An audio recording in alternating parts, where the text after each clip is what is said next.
Cooked chicken recipes. We all love spicy chicken. Here are 3 recommended, delicious hot and spicy chicken recipes to try out in your chicken today. Cook the perfect rice. This article provides useful tips to achieve perfect balance when cooking rice. Most common cooking. If you are preparing any kind of meals from a recipe, it's important that you understand the various methods of cooking. There are a number of terms for different ways of cooking, as follow. Simple common sense cooking. Do you get lumps in your white sauce? When making white sauce, bechamel, or any sauce that requires slow cooking, to thicken use an egg whisk, and you can increase the temperature, not too much though, to speed the process up and you won't get any lumps in it. 3 easy to cook chicken recipes for a lovely treat. We all love spicy chicken, except if you are allergic, or you just can't love spicy food.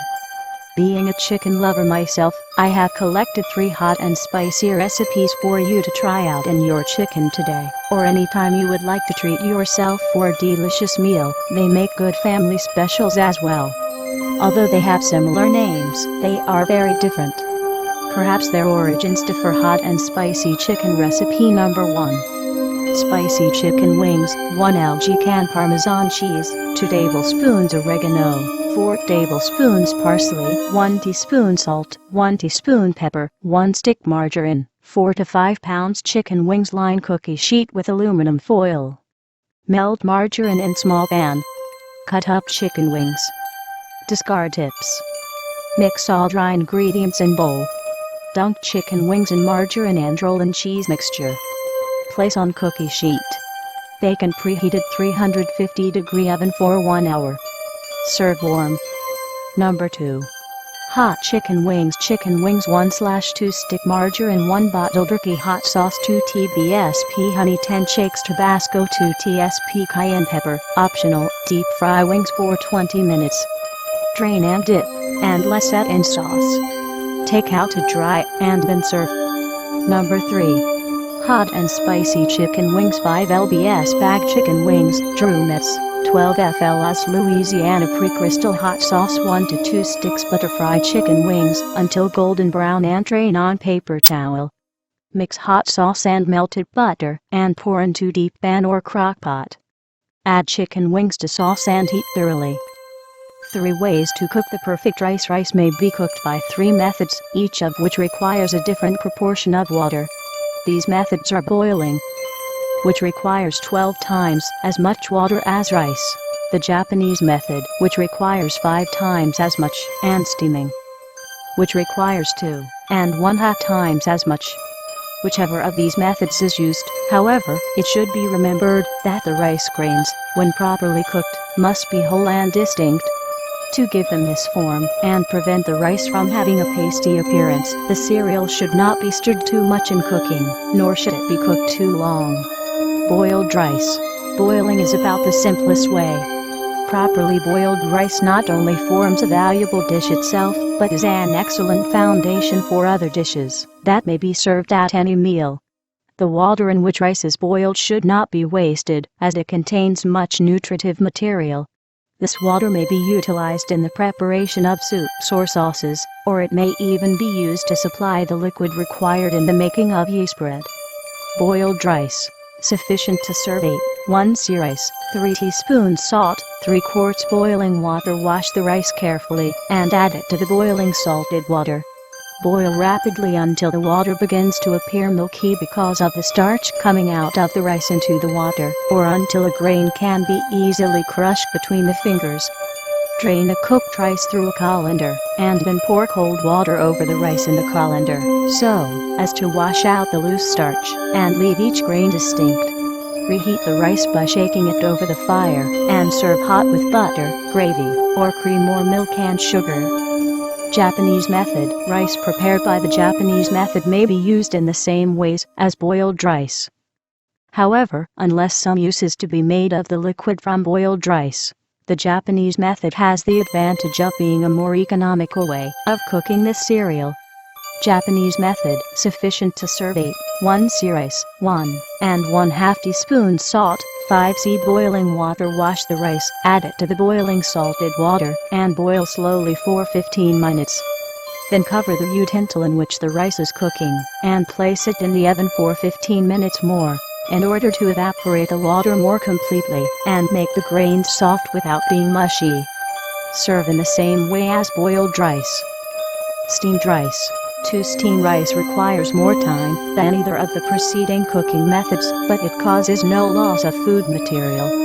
Then, too, unless the rice is stirred too much while it is steaming, it will have a better appearance than rice cooked by the other methods. As in the case of boiled rice, steamed rice may be used as the foundation for a variety of dishes, and may be served in any meal. Steamed rice. Sufficient to serve 6, 1 rice, 1 and 1/2 teaspoons. Salt 2 and 1/2 seawater. Wash the rice carefully and add it to the boiling salted water. Cook it for 5 minutes and then place it in a double boiler and allow it to cook until it is soft. Keep the cooking utensil covered and do not stir the rice. About 1 hour will be required to cook rice in this way. Serve in the same way as boiled rice. Good luck, Norma Oscura. For more tips and recipes, visit http://foodnew.blogspot.com. 4 of the most common cooking methods explained.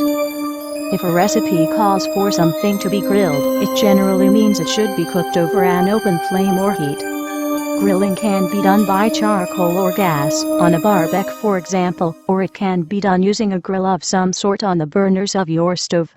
Broiling indicates cooking by exposing directly to a heat source such as a flame or element. Most ovens have a broil setting, which heats an element at the top of the stove rather than the one at the bottom, which is used for baking. When broiling items in the oven, they should normally be placed on the top rack to give them the proper heat exposure. Frying versus deep frying. Both frying and deep frying cook foods with a similar process, but the method is a little different in each case. Frying can be done over any heat source, such as a stove element or an open flame. Oil or butter is heated, and the food is cooked by its heat. Deep frying, on the other hand, also involves oil, but in this case the food is completely submerged in the oil. Deep frying is used for foods such as French fries, breaded chicken and donuts. It can be dangerous, however, because you're dealing with boiling oil, so proper equipment and safety precautions must be used. Salting involves cooking food quickly in a small amount of fat. It is similar in process to frying, but because of the smaller amount of fat and faster cooking times, it brings out stronger flavors than frying will. Knowing what is involved with the various terms will make it easier to plan when following a recipe. You'll know what equipment and ingredients you'll need that are unique to each method. 8 simple common sense cooking tips. Do you get lumps in your white sauce? When making white sauce, bechamel, or any sauce that requires slow cooking, to thicken use an egg whisk, and you can increase the temperature, not too much though, to speed the process up and you won't get any lumps in it. Turn your open barbecue into a government oven. Want to try a new barbecue recipe that requires a hood on the barbecue which you may not have? Try using a wok lid or any domed lid. This works very well indeed. Great for roasted meats when camping out. Never buy frozen pastry again. Do you hate making short pastry? Use a kitchen whiz instead of the usual hand method. Use slightly less liquid than may be asked for in the recipe. Just run the whiz until all the pastry forms into a ball. If it won't form into a ball, you may need just a touch more liquid. The liquid depends on what recipe you use for your pastry. Do your scones look more like rock cakes? Make your scones in a kitchen whiz. Many people just can't make scones no matter what. Usually the problem is too much handling. Using the whiz eliminates this problem. Also try and make your scones as though people or the family are sitting at the table waiting. In other words, the less time you take means less handling. The mixture should be quite moist, not dry after you add the milk. Turn onto a well-floured board and tap a few times with the tips of your fingers to draw the extra form. This should only take you about 5 to 8 seconds. Gently pat into shape and cut into whatever shape scones you want, round or square. Whatever scones seem to come out best when cooked in what is variously described as a rising oven. In other words, turn your oven on not too long before you start to mix your scones, and when they are put in the oven it still has not quite reached the required temperature. I learned this way of making scones when I was used to crew on a yacht when I was younger, and the guys would want morning tea and see if they could cajole me into making some. Hence my reference to having a waiting audience. The oven was only a small benchtop gas oven, and I would turn it on to its maximum temperature, and then throw the flour, butter and milk together. They were most impressed, and I was most surprised at the result. I was not at all sure of my expertise in scone making, as my mother could never make scones. Hers were the ones that came out like bullets. I did later convert my mother into making scones in the kitchen when she was around 65, and she was amazed that she finally learned to make a scone that was edible, I might add. That scones became a regular morning tea item. Are your curries chewy? Do you have trouble working out if a casserole or curry is cooked? When the oil, fat, rises, the dish is cooked. All meat dish casseroles have some fat content, and when this is released the meat is cooked. Are you missing the magic ingredient? Have you ever cooked a curry or casserole, and the flavor just needs a little something, and you can't quite work out exactly what is needed? Maybe it seems as though the flavors don't quite go together. It is a small intangible ingredient that is lacking. Try a very small amount of sugar, and you will be surprised how it seems to blend and mellow the flavors into a more harmonious combination. The flavors will cease to fight against each other. Whoops, have you ever slipped with a salt pot when cooking? Have you ever added just a touch too much salt to a recipe? Never add sugar to correct this. Try a squeeze of lemon juice. I hate washing roasting pans. Do you like to have roasted potatoes occasionally, but hate washing up the pan afterwards? Here is a simple, easy method, and it uses less fat. Cut each potato with the skin on in half so that you have the largest cut area. Add a little margarine and spread it on the cut side of the potato.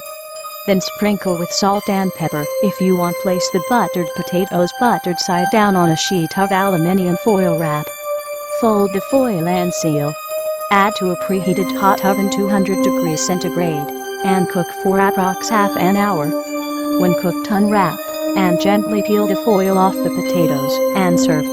Throw the foil in the garbage and voila, lovely crisp roasted potatoes, and no mess.